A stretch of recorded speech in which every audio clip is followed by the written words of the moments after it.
Hello everyone, welcome to my channel. So this expression, 99% of people get this wrong. How?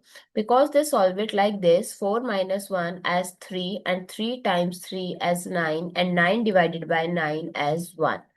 Which is a wrong answer. Yes, you heard it right. When in an expression, we have multiple operation like division, then bracket, and in bracket there is subtraction, then you have to always follow order of operation, which is also known as BODMAS or PEMDAS rule.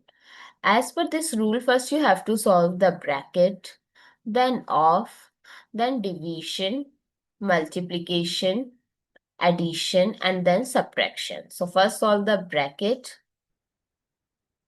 4 minus 1 as 3, and here is 3 multiply 3, 9 divided by 3 multiply 3. Now division and multiplication both have same priority, but what people forget that we have to always solve from left to right. So it's 9 divided by 3 times 3. So we will cancel out the 3 with 3. So what is left? 9. So what is the correct answer? 9, not 1. I hope it's clear and you find it useful. So don't forget to share your feedback through like, share, comment, and subscribe to my channel. Thanks for watching. See you in the next video.